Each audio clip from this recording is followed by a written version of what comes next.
안녕하세요, 여러분. 성공합시다. 제가 요즘 성경적 자녀 교육에 대한 책을 쓰다 보니까요. 참 부모가 자녀에게 얼마나 큰 영향을 주고 있으며 또 나쁜 아이는 없다는 생각이 들어요. 다 부모의 부족함과 잘못으로 아이들에게 상처가 되고 그게 또 쓴뿌리가 되어서 잘못 시작이 되고 이런 경우가 정말 많잖아요. 오늘 본문도 우리의 모습을 아주 적나라하게 보여주고 있는데요. 이 말씀에 비추어서 우리의 모든 잘못된 것들을 한번 리셋하는 시간이 되면 좋겠어요. 자, 21절. 너는 내 자식을 몰렉에게 희생 제물로 바치면 안 된다. 그렇게 하는 것은 내 하나님 이름을 더럽게 하는 일이다. 나는 주다. 너는 여자와 교합하듯 남자와 교합하면 안 된다. 그것은 망측한 짓이다. 너는 어떤 종류의 짐승과도 교접하면 안 된다. 그렇게 하는 것은 내 자신을 더럽게 하는 것이다. 여자들도 또한 어떤 짐승하고도 교접하면 안 된다. 그렇게 하는 것은 성을 문란하게 하는 행위이다. 사람의 마음이 얼마나 부패했는지를 보여주는 본문이에요.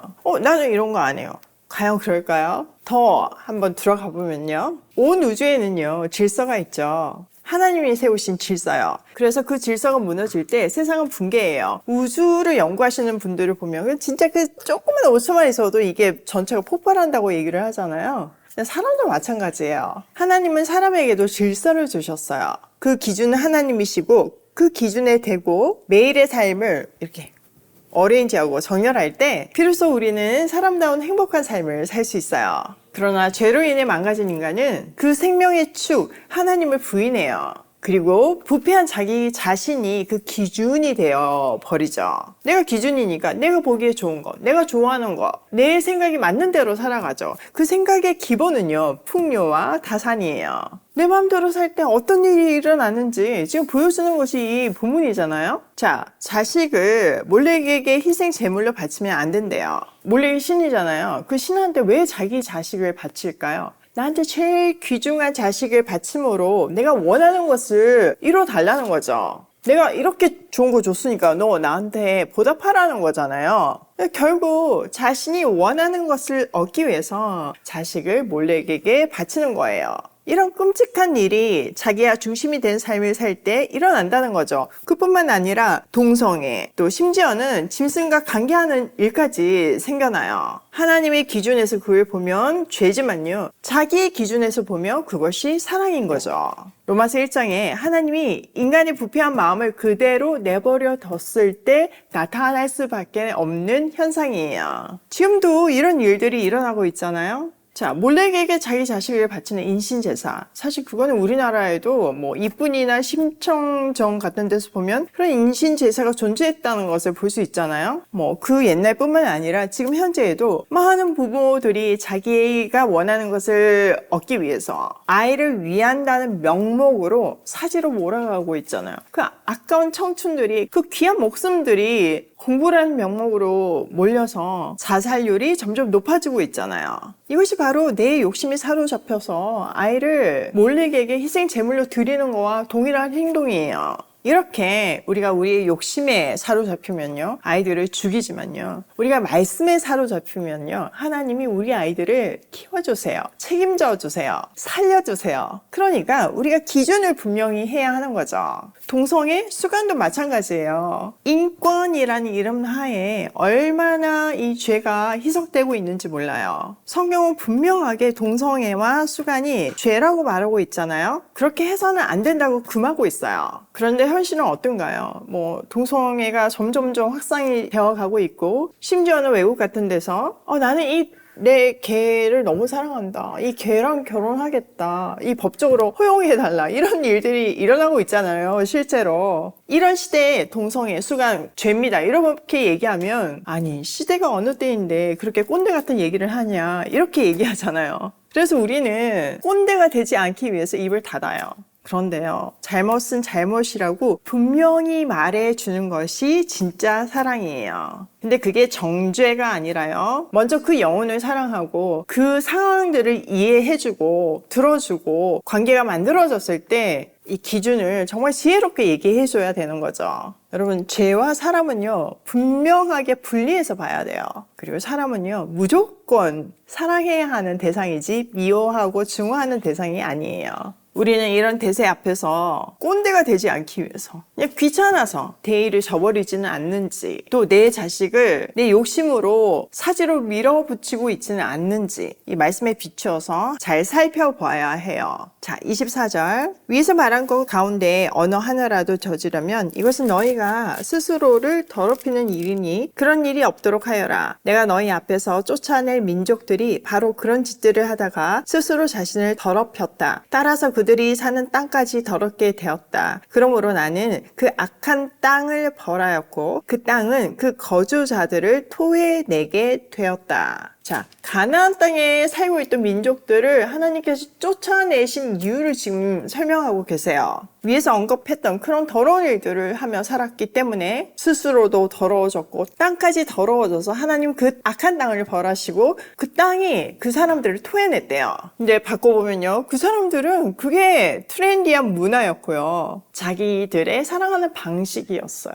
이렇게 인간이 스스로 기준을 만들고 판단하고 자기 마음대로 사는 것 자체가 죄예요. 또 욕망에 사로잡혀서 땅을 막 마음대로 할 때 땅도 악하게 된대요. 이 말은요, 사람은 땅의 소산으로 먹고 살죠. 사람뿐만 아니라 모든 동물이 땅의 소산으로 먹고 살아요. 근데 욕망에 사로잡혀가지고 너무 무리하게 발전을 시킨다든지, 약을 써가지고 땅을 죽게 한다든지, 또 발전을 위해서 수로를 변경하고 산을 파내고 또 나무를 베고, 이렇게 인류는 자연을 훼손하면서 발전을 시켜왔잖아요. 그때 땅이 황폐해진다는 거예요. 지금 우리가 겪고 있는 수많은 자연재해들이 자연 파괴에서 오고 있음을 우리는 알고 있어야 돼요. 그리고 결국 그 땅은 사람을 토해낼 거래요. 자, 이스라엘 백성들이요, 하나님의 백성이라 할지라도 그 땅에 살던 사람들하고 동일하게 산다면 하나님은 그들 또한 토해내게 할 거래요. 실제로 이스라엘 백성들은 점점점 가나안 문화에 젖어가지고 구분이 안 되게 살았잖아요. 그 결과 북방 이스라엘은 아수르에, 남방 유다는 바벨론에 망했어요. 땅이 그들을 토해낸 거죠. 그러므로 우리는 하나님 말씀에 순종해야만 생존이 보장된다는 사실을 확신해야 돼요. 말씀 앞에서 두려움으로 순종하는 삶을 살아야 하는 거죠. 그것이 최고의 축복이에요. 자, 26절. 너희는 모두 내가 세운 규례와 내가 명한 법도를 잘 지켜서 온갖 역겨운 짓 가운데 어느 하나라도 범하지 않도록 하여라. 본토 사람이나 너희와 함께 사는 외국 사람이나 다 마찬가지이다. 그러니까 이게 인종에 상관없이 그 땅에 사는 모든 사람들은 하나님의 법대로 살아야 된대요. 그러니까 이게 이스라엘 민족, 하나님 백성에게만 주는 메시지가 아니라 사실 온 인류에게 주는 메시지인 거죠. 왜냐하면은 하나님이 모든 사람을 창조하셨잖아요. 그렇기 때문에 그들이 정말 하나님의 질서에 맞게 살 때 사람답게 살 수 있는 거예요. 자, 27절. 너희보다 앞서 그 땅에서 살던 사람들은 이 역겨운 모든 짓을 하여 그 땅을 더럽히고 말았다. 너희가 그 땅을 더럽히면 마치 너희보다 앞서 그 땅에 살던 민족을 그 땅에 토해냈듯이 너희를 토해낼 것이다. 누구든지 위에서 말한 역겨운 짓 가운데 어느 하나라도 범하면 백성은 그런 짓을 한 그 사람과는 관계를 끊어야 한다. 그러므로 너희는 내가 지키라고 한 것을 꼭 지켜서 너희보다 앞서 그곳에 살던 사람들이 저지른 역겨운 풍습 가운데 어느 하나라도 따라가는 일이 없도록 하여라. 그런 짓들을 하여 너희가 스스로를 더럽히는 일이 없도록 하여라. 내가 주 너희의 하나님이다. 제일 중요한 말씀이죠. 하나님께서는 다시 한번 하나님 백성답게 말씀에 근거해서 살아라고 강조하고 있어요. 그 근거는 내가 주 너희의 하나님이다 라고 말씀하시죠.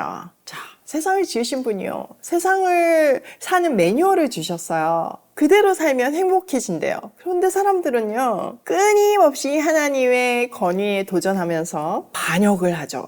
기어이 인생의 왕자리에 스스로 앉아서 인생을 망가뜨리며 살고 있어요. 오늘 말씀으로 내 안에 무너진 기준들을 다시 새롭게 하는 은혜가 충만하게 임하길 소원해요. 자, 오늘 내용을 우리 삶에 한번 적용을 해보면 첫 번째, 하나님이 왕이시다. 여러분, 이거는 정말 기준 중에서 기준이에요. 이거 무너지면요, 인생이 망가져요. 계속 보여주잖아요. 두 번째, 내버려 두지 않으심이 큰 은혜이다. 하나님은 때로는요, 우리를 환난으로 수많은 계기로 우리를 내버려 두지 않으시고 하나님의 자녀로 돌아올 수 있도록 계속 끌어오세요. 그 축복의 통로로 우리를 사용하시기도 하시죠. 그 내버려 두지 않으심이 너무나 큰 은혜임을 기억하기로 해요. 세 번째, 대세가 아닌 대의를 따르자. 여러분, 대세가 아닌 하나님의 뜻, 대의를 따르는 삶을 살아야 돼요. 대세에 눈치 보지 마시고요. 그 대세 때문에 내가 따돌림을 당한다고 해도, 그 어떤 고난과 환난과 불이익이 있다고 해도 우리는 하나님의 자녀이기 때문에 대의를 따라야 해요. 그것이 진정한 인생의 성공이고 축복이에요. 오늘도 내 인생의 주인이 하나님이심을 기억하며 대세가 아닌 대의를 따르며 고고싱해요.